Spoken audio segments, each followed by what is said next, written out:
Bienvenue dans un nouvel épisode des Cris du cœur. Je sais, ça fait un petit moment que je suis pas revenue par ici. Pour ceux qui écoutaient mes podcasts postés il y a quelque temps déjà, je pense que j'avais besoin de temps. J'avais besoin de vivre certaines choses et maintenant je me sens prête à vous parler de beaucoup de choses. Donc là, on commence une série d'épisodes qui vont être, je pense, pas mal et qui vont vous plaire, je l'espère.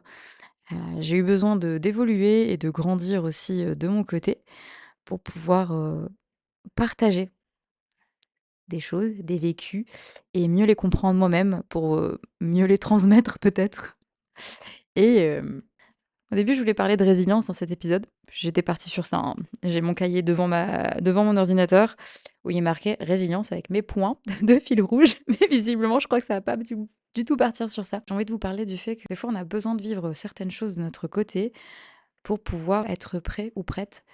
C'est-à-dire que, bah, là, prenons mon cas, avec les épisodes de podcast. Je suis quelqu'un qui aime comprendre les choses, qui aime parler de divers sujets en profondeur et c'est vrai que j'ai tenté à plusieurs reprises de faire des épisodes qui parlaient de choses assez, je vais dire, pas des sujets faciles dont on parle, notamment, par exemple, bah, l'emprise. J'avais fait un épisode et encore, bah, maintenant ça a aussi évolué de ce côté-là parce que, bah, l'emprise, on n'en sort pas comme ça en un claquement de doigts, ça prend des années. Même après rupture, hein, soyons honnêtes. Je l'ai compris aussi récemment ça. Mais, allez, que ce soit ça ou que ce soit la résilience aussi, le parcours de la maladie dont j'ai envie de vous parler et d'autres sujets que j'ai pas sous la main parce qu'évidemment j'ai c'est sur mon autre carnet, sinon c'est pas drôle.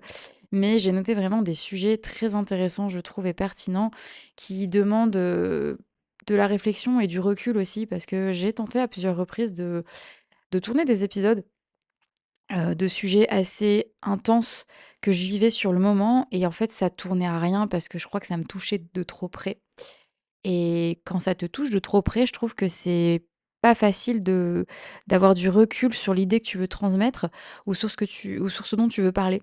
Je pense qu'il faut un certain temps de latence entre ce que tu vis et le moment où tu es prête à en parler.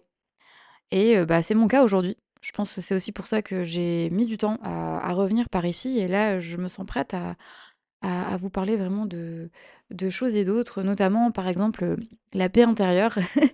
Hem, je pensais, il y a quelques mois de ça, même, il y a un an, en fait, finalement, je pensais être en paix avec moi-même, avec ce qui m'était arrivé.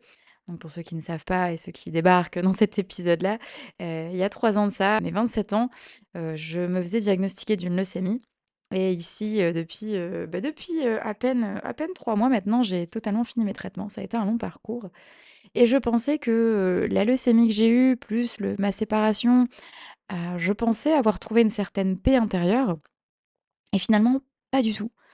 C'est-à-dire que je crois que je me raccrochais tellement au positif, je voulais tellement, de manière viscérale m'accrocher à: «OK, bah, c'est de la merde ce qui m'arrive, mais grâce à ça, il y a ça», que du coup en fait, bah, je mettais tout ce qui était négatif sous le tapis, on va dire. Et beh, à un moment donné, le tapis il s'est soulevé et je me suis tout mangé en pleine tronche. Et du coup, c'est pour ça que je dis des fois, je pense que, allez, il faut un certain temps pour comprendre les choses et donc vous parler de paix intérieure à ce moment-là, il y a quelques mois de ça, vous en parler aurait été complètement faux parce que, je l'étais pas finalement. Aujourd'hui, je le suis. Je suis très en paix avec moi-même, mais il y a eu tellement de choses qui se sont passées et je pense que cet épisode, oui, bon, il va être un petit peu court, mais je pense que vous allez, peut-être être d'accord avec moi sur le fait que, bah, ouais, chaque chose arrive au moment où ça doit arriver. C'est-à-dire que, bah, moi, j'aime à me dire que pas qu'il y a une question de destinée, c'est que tout arrive au bon moment et là, le bon moment pour moi, c'est de reprendre mes épisodes et de vous parler de sujets, divers et variés et j'espère que vous serez au rendez-vous. Ça me ferait super plaisir et ça me ferait super plaisir aussi d'avoir vos retours et du coup, je vais faire un épisode toutes les 2 semaines. Je vous donne donc rendez-vous jeudi 5 mars pour le tout premier épisode de la nouvelle, saison, dirons-nous plutôt, des Cris du cœur et je vais un petit peu vous faire un cadeau en vous dévoilant peut-être, un un petit truc de l'épisode prochain pour vous donner envie de revenir par ici. J'ai juste envie de te dire cette phrase: «Ressentir, c'est ce qui te permet de te sentir en vie». Je vous fais des bisous et je vous dis à très vite.